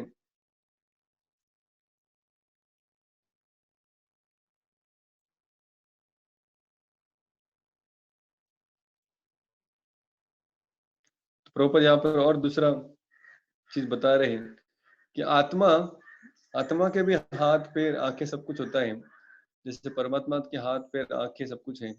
लेकिन आत्मा ये कह नहीं सकता कि मेरी आंखें सब तरफ है, मेरे पैर सब तरफ है। नहीं, क्योंकि हर आत्मा अलग अलग है। आत्मा का तत्व सर्वगत है, लेकिन समझो मेरी आत्मा पालघर में नहीं है, मेरी आत्मा तो अभी इधर ही है, मेरी शरीर के अंदर। भटकती आत्मा हो जाएगी तो बात अलग है, लेकिन फिर भी वो भटकती आत्मा भी एक ही जगह पर रहेगी एक समय, सब जगह पर नहीं होगी। किंतु सूरज ऐसा नहीं है, सूरज सब तरफ है एक ही जगह, एक ही समय। प्रभुपाद कहते हैं परमात्मा सब तरफ है, क्योंकि एक ही तत्व है, अलग अलग जगह पर प्रकट हो रहे हैं।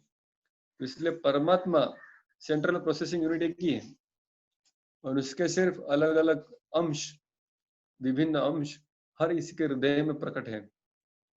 तो सबका कनेक्शन है। परमात्मा मेरे अगर सोचे कि मेरे मन में क्या चल रहा है आपको बताएं, तो वो कर सकते हैं, क्योंकि उनका एक अंश मेरे हृदय में भी है और एक अंश आपके हृदय में भी है। तो उसी तरह प्रभुपाद यहाँ पर कह रहे हैं कि आत्मा लेकिन ऐसे नहीं कह सकता कि मैं सब तरफ हूँ। प्रभुपाद मजेदार उदाहरण देते हैं। वो कहते हैं भगवंतांचे शक्तिमान सर्वशक्तिमान रूप आहे, जरी ते आपल्या पृथ्वीपासून अत्यंत दूर अशा धामामध्ये वास करीत असले तरी मनुष्याने अर्पलेल्या वस्तूंचा स्वीकार करण्यासाठी ते आपला हात कुठेही पसरवू शकतात। तो आप दुनिया के किसी भी कोने में हो, भगवान वहां पे आके आपने अर्पण किया हुआ भोग अपने हाथों से स्वीकार कर सकते हैं, क्योंकि उनके हाथ सब तरफ हैं। तभी आप कहेंगे नहीं मैं तो मंदिर में नहीं हूँ, घर में नहीं हूँ, जंगल में हूँ, यहाँ पर कैसे भोग लगाऊं? लगा सकते हैं। मैं तो अभक्तों के घर में रह रहा हूँ, यहाँ पे तो कुछ फोटो भी नहीं है, कैसे भोग लगाऊं? लगा सकते हैं। क्यों? क्योंकि परमात्मा सब तरफ है, आपके हृदय में भी है, उनके हृदय में भी है। तो आप बैठ के सिर्फ उनका स्मरण कीजिए और उनको अर्पण कीजिए, वो स्वीकार करेंगे। कहीं पर भी उनके हाथ पहुंच सकते हैं। तो भगवान के हाथ बड़े लंबे हैं, कानून से भी लंबे हैं। तो यहाँ पर प्रभुपाद कहते हैं मगर हमारे हाथ वैसे नहीं है, हमारे हाथ इतने लंबे नहीं हो सकते, हम सब तरफ सब कुछ खा नहीं सकते। लेकिन भगवान इस तरह कार्य कर सकते हैं, भले ही गोलोक एवं निवसति अखिलात्म भूतो, गोलोक में रहते हुए भी यहाँ पर पृथ्वी पर सभी चीजों में अपना हस्तक्षेप कर सकते हैं। ये हो गया पहला गुण परमात्मा का, सर्वव्यापी। और सर्वव्यापी होने के कारण सर्वतः पाणिपादम तत् सर्वतो अक्षि शिरोन्मुखम सर्वतः श्रुतिमन लोकी। तो सब तरफ उनके हाथ हैं, पैर हैं, आंखें हैं, सर है, मुख है, कान है, सर्वम आवृत्त तिष्ठति, सब कुछ आवृत्त करके बैठे हैं। दूसरा गुण अब यहाँ पर भगवान का बता रहे हैं 15वें श्लोक में, सर्वेन्द्रिय गुणाभासम सर्वेन्द्रिय विवर्जितम असक्तम सर्वभृच्चैव निर्गुणम गुणभोक्तृ च। अब ये जो श्लोक है, आगे आने वाले 2-3 श्लोक, ये उपनिषदों की तरह लगते हैं श्लोक। तो जो उपनिषद के श्लोक होते हैं, खास करके ईशोपनिषद अगर हम पढ़ेंगे जब आगे हमारा अगला पुस्तक जो होगा, तब उसमें भगवान का वर्णन कैसे आता है कि तद अंतरे तद दूरे तद भई, जो अंदर भी है, बाहर भी है, पास भी है, दूर भी है, उनका आकार भी है, नहीं भी है, वो प्रकाश भी है, नहीं भी है, वो इस दुनिया में है भी, इस दुनिया के नहीं भी है। इस तरह उनका वर्णन आता है। तो जो उपनिषद है, इस तरह थोड़े से कूट भाषा में भगवान के परम सत्य का वर्णन करते हैं। तो परमात्मा का ये सारा गुण कृष्ण भी इसी प्रकार यहाँ पर वर्णन कर रहे हैं। तो इस श्लोक में कह रहे हैं सर्व इंद्रिय गुणाभासम सर्व इंद्रिय विवर्जितम। तो इसमें इंद्रियों के बारे में वर्णन किया गया है कि सर्व इंद्रिय गुणाभासम, तो सारे इंद्रियों के वो मूल स्रोत है। जो भी इंद्रिया हमारे पास हैं, सारे सृष्टि में सभी जीवों के पास हैं, उन सब इंद्रियों के स्रोत कौन है? परमात्मा स्वयं, क्योंकि वही इंद्रियों को शक्ति दे रहे हैं। और दूसरा सर्व इंद्रिय विवर्जितम, लेकिन उनके स्वयं की कोई इंद्रिय नहीं है। अरे ऐसे कैसे? मतलब मान लीजिए कोई कंपनी का मालिक है पार्ले जी का, और कह रहा है कि सारे घरों में जो भी लोग बिस्किट खा रहे हैं वो मैंने दिए हैं, लेकिन मेरे घर में बिस्किट नहीं है। तो ऐसे कैसे हो सकता है? ये तो विरोधाभास हो गया ना, कि सब कुछ मैंने दिया है लेकिन मेरे पास है नहीं। तो अगर सब लोग घर में आपके ही बिस्किट खा रहे हैं तो आपके घर में बिस्किट क्यों नहीं? दूसरा भगवान कह रहे हैं असक्तम सर्वभूतैव निर्गुणम गुणभोक्तृ च। तो सभी तीनों गुणों का मैं स्वामी हूँ। गुण भोक्तृ यहाँ पर दिया, गुण भोक्तृ यानी गुणों का भोक्ता, गुणों का स्वामी मैं हूँ, लेकिन निर्गुण हूँ, लेकिन मेरे पास गुण है ही नहीं। तो ये शब्दों को लेकर मायावादी लोग या निराकारवादी लोग हैं वो कंफ्यूज हो जाते हैं, और वो इसका अलग अलग अर्थ निकाल लेते हैं कि देखो भगवान की इंद्रिय नहीं है, भगवान के पास कुछ गुण नहीं है, निर्गुण है, निराकार है, असक्तम सर्वभृतैव।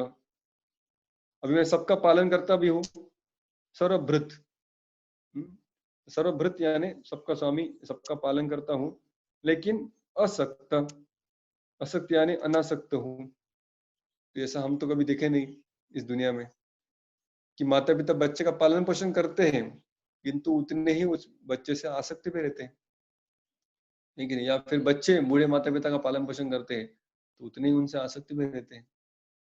गवर्नमेंट सिटीजन का, नागरिकों का पालन पोषण करते हैं लेकिन उतना ही उनसे अपेक्षा भी करते हैं टैक्स का। डॉक्टर पेशेंट का पालन पोषण करेगा हॉस्पिटल में, लेकिन उतना ही उससे, उसके पैसे से, बिल से आसक्त भी होगा। तो ये जो कॉम्बिनेशन है यहाँ पर जो दिया है, तीन चीज, सर्व इंद्रियों के स्वामी है लेकिन उनकी इंद्रिय नहीं है, सभी सृष्टि के पालन करता है लेकिन सृष्टि से आसक्त नहीं है, सभी गुणों के स्वामी है लेकिन स्वयं निर्गुण है। ये भगवान की महानता है हमें दर्शित होती है। तो सर्वेंद्रिय गुणाभासम एक एक लिख के प्रयास करेंगे समझने का। इस तरह प्रभुपाद तात्पर्य में लिखते हैं, सर्व इंद्रिय गुणाभासम मतलब हमारे जो सारे इंद्रिय हैं वो तो भगवान ने प्रदान किए हैं, क्योंकि उनसे ही सारी शक्ति आती है। लेकिन जैसे हमने पढ़ा 7वें अध्याय में, भूमि आप अनलो वायु खम मनो बुद्धिरेव च अहंकार इत्यम में भिन्ना प्रकृति रष्टदा। तो ये सारे पंच महाभूत मुझसे आते हैं, मन बुद्धि अहंकार मुझसे आते हैं, और उससे हमारा शरीर बना है, मतलब हमारे सारे इंद्रियों के स्रोत भगवान ही है। लेकिन भगवान कह रहे मेरे स्वयं की इंद्रिय नहीं है, सर्व इंद्रिय विवर्जितम। तो कहने का मतलब है भगवान के जो इंद्रिय है वो हमारे इस भूमि आप अनलो वायु से बने हुए इंद्रिय नहीं है, उनके पास जो इंद्रिय वो अलग है। जैसे पार्ले जी का मालिक अगर कहे आप सबके घर में बिस्किट जो खा रहे हो वो मेरे हैं, लेकिन जो मेरे घर में है वो मेरे नहीं है। क्यों? क्योंकि वो किसी और फॉरेन कंपनी के बिस्किट खाता है, वो खुद पार्ले जी के बिस्किट नहीं खाता है, वो सिर्फ बांटने के लिए है। मगर उससे हाई क्वालिटी बिस्किट वो बाहर से लाकर खुद खाता है। तो भगवान के पास इंद्रिय है, किंतु जैसे इंद्रियों ने हम सबको प्रदान किए हैं वैसे वो इंद्रिय नहीं है, वो आध्यात्मिक यानी स्पिरिचुअल सेंसेस है। दूसरा भगवान यहाँ पे कह रहे हैं निर्गुणम गुण भोक्तृच। तो सारे गुणों का नियंत्रक मैं हूँ, भोक्ता मैं हूँ, लेकिन मैं निर्गुण हूँ। निर्गुण यानी सत्व गुण, रजगुण, तमोगुण, इससे मैं आविर्भूत या उससे मैं नियंत्रित नहीं हूँ, इन गुणों के मैं परे हूँ। तो इसलिए भगवान को निर्गुण कहा जाता है। निर्गुण का मतलब ये नहीं कि उनमें कुछ गुण ही नहीं है, उनका रूप गुण लीला ये सब कुछ नहीं है, सब कुछ है, लेकिन भौतिक स्वरूप का नहीं है।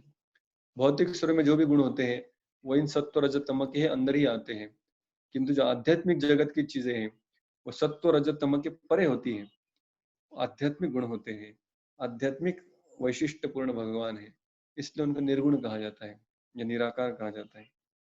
असक्तम सर्वभृतैव, सबका पालन पोषण करते हैं, दुनिया को संभालते हैं, उसका नियमन करते हैं, उसको रेगुलेट करते हैं, उसको कंट्रोल करते हैं, लेकिन जानते हैं कि इसमें नियंत्रण करने से कुछ फायदा नहीं है। ये तो सारे जीव है अपने ही कर्मों के अनुसार भोग यहाँ पर भुगतते रहेंगे। भगवान स्वयं उस सिस्टम से असक्त नहीं है, वो तो चाहते हैं कि जीव इसमें से बाहर निकले, ये सारे भौतिक सृष्टि से, और मेरे धाम में प्रवेश करे। तो भगवान इस सृष्टि से आसक्त नहीं है, यहाँ पर रोब जमाने का या नियंत्रण करने का उनका खुद का इच्छा नहीं है, वो तो जीवों की इच्छा के लिए कर रहे हैं, तो उनकी इच्छा या आसक्ति न होते हुए भी। इस तरह प्रभुपाद ये सब शब्दों का वर्णन यहाँ पर इस तात्पर्य में कहते हैं, करते हैं, वो सब हम पढ़ सकते हैं बाद में। तो ये विरोधाभास वाला पहला श्लोक देखा। फिर दूसरा श्लोक आता है जिसमें भगवान कहेंगे कि देखिए और विरोधाभास बहुत सारे हैं मुझ में देखने के लिए। यहाँ पर श्लोक में आता है 16वें श्लोक में, बहिरअन्तश्च भूतानां अचरम चरमेव च सूक्ष्मत्वात् अविज्ञेयम दूरस्थम चान्तिके च तत्। अभी कह रहे और दूसरा पजल, बहि अंतश्च भूतानां, तो व्यक्ति के बाहर में हूँ, व्यक्ति के अंदर भी मैं हूँ।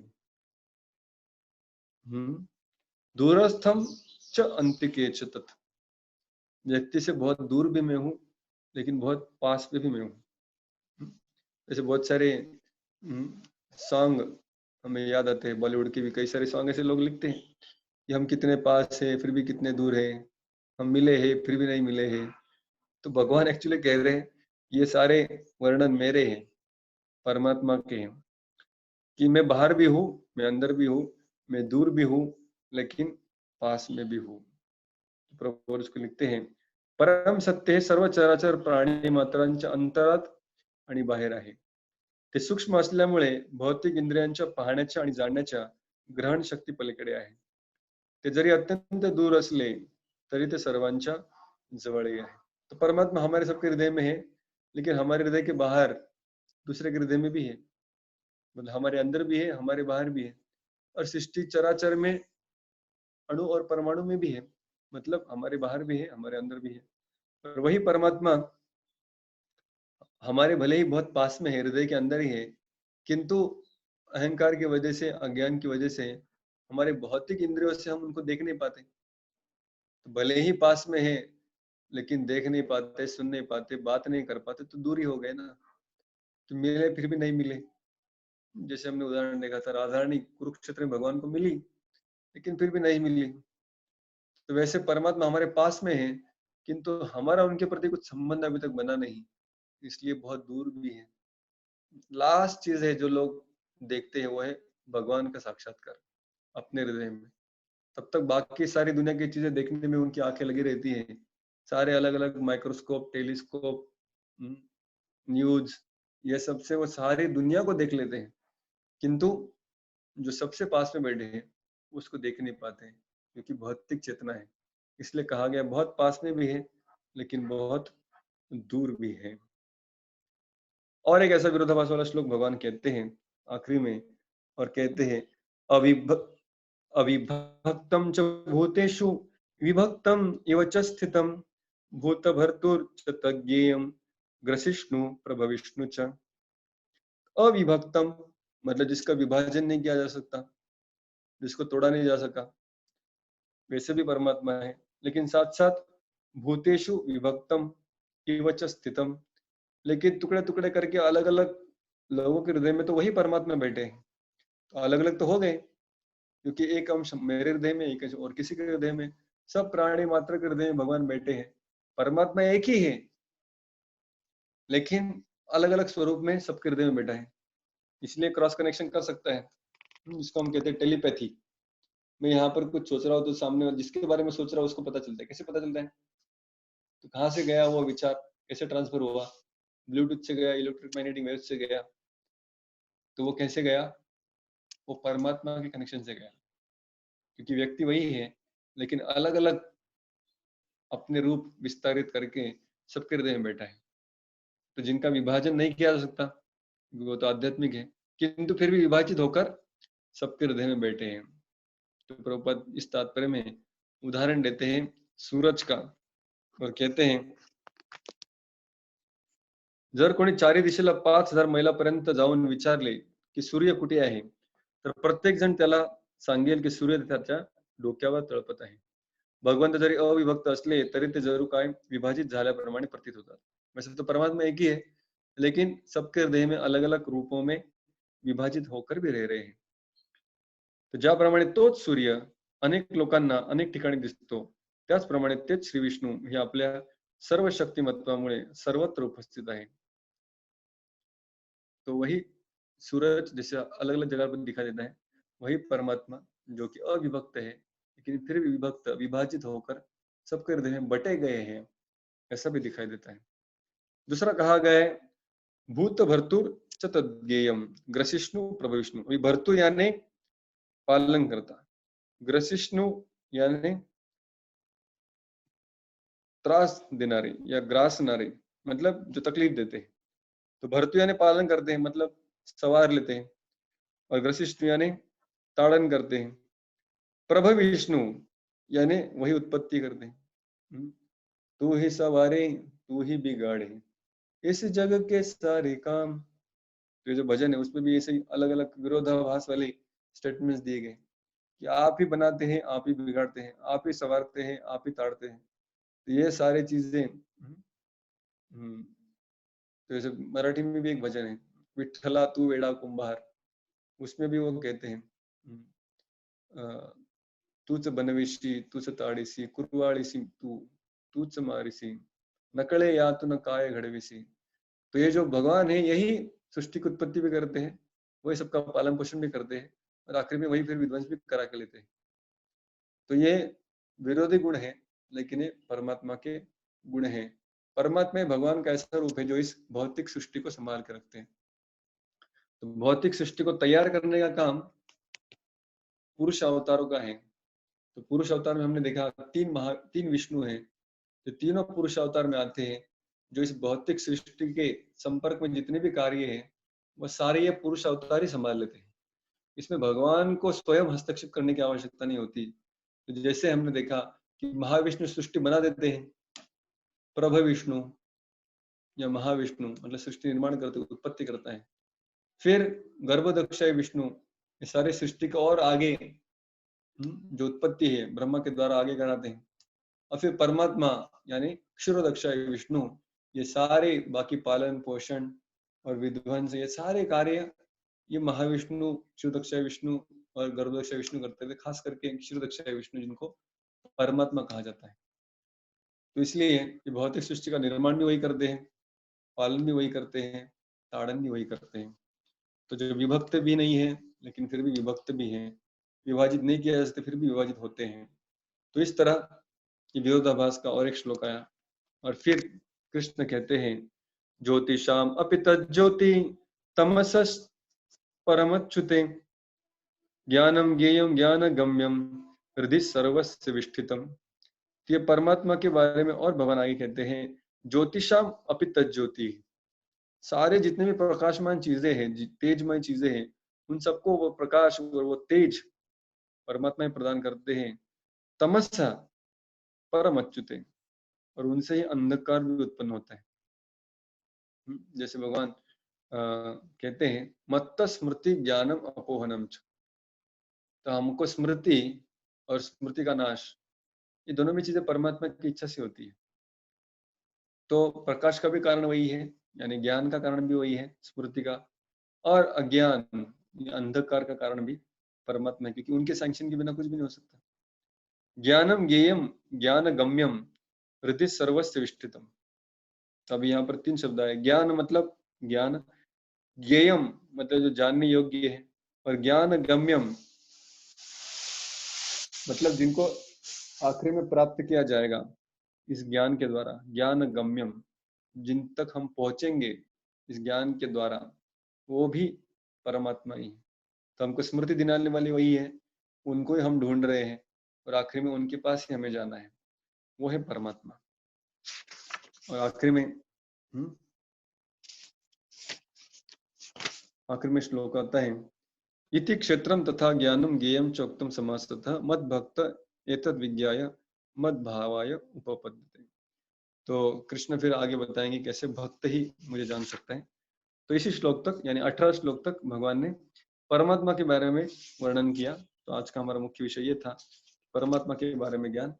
तो 13वें श्लोक से भगवान ने आरंभ किया, चलो मैं तुमको परमात्मा के बारे में बताता हूँ जो ज्ञेय है। पहला तो वो अनादि है, मत परम मेरी शक्ति है, और स्पिरिचुअल है, लेकिन इस दुनिया के स्पिरिचुअल और मटेरियल से भिन्न है, परे है। फिर भगवान ने कहा वो सर्वव्यापी है, सब जगह उसकी इंद्रियों को हम महसूस कर सकते हैं, उसका हस्तक्षेप हमारे जीवन में देख सकते हैं। और फिर कहा कि इनमें बहुत बड़े विरोधाभास है, सब गुणों के ये स्रोत है, सारे इंद्रियों के स्रोत है, लेकिन स्वयं इंद्रियों के बिना है। ये सबका पालन पोषण करते हैं लेकिन अनासक्त है। ये सब गुणों के भोक्ता हैं लेकिन स्वयं निर्गुण है। फिर कहा ये अंदर भी है और बाहर भी है, ये सूक्ष्म होने के कारण बहुत पास में भी है लेकिन फिर भी दिखते नहीं, इसलिए बहुत दूर भी है। ये तो अविभक्त है, इनका कोई टुकड़े टुकड़े नहीं कर सकता, लेकिन फिर भी अपने आप को विभाजित करते हुए सबके हृदय में भी प्रवेशित दिखते हैं। ये खुद ही सृष्टि बनाते हैं, सृष्टि बिगाड़ते हैं, पालन करते हैं और वही ताड़न भी करते हैं। सारे प्रकाश या ज्ञान का वही स्रोत है, लेकिन साथ साथ अंधकार या विस्मरण या अज्ञान का भी वही स्रोत है। वही ज्ञान है, वही जानने योग्य है और वही ज्ञान के द्वारा प्राप्त करने लायक है। ज्ञानम ज्ञेयम ज्ञानगम्यम। तो इस तरह परमात्मा के गुणों का वर्णन इन 4 श्लोकों में, 5-6 श्लोकों में यहाँ पर आता है। यहाँ पर हम रुकते हैं और फिर कल हम आगे की चर्चा करेंगे, जो इसमें किस तरह प्रकृति और पुरुष एक दूसरे के साथ संबंध स्थापित करते हैं और किस तरह कार्य करते हैं, कैसे सृष्टि और जीव एक दूसरे के साथ कार्य करते हैं, कैसे सृष्टि और परमात्मा, ये तीनों का जो इंटरेक्शन है, जीव, ईश्वर और प्रकृति, वो इंटरेक्शन और कनेक्शंस, वो हम कल के सत्र में चर्चा करेंगे। बहुत बहुत धन्यवाद। हरे कृष्णा। श्रील प्रभुपाद की जय। ग्रंथराज श्रीमद् भगवद गीता की जय। अनंत कोटि वैष्णव वृंद की जय।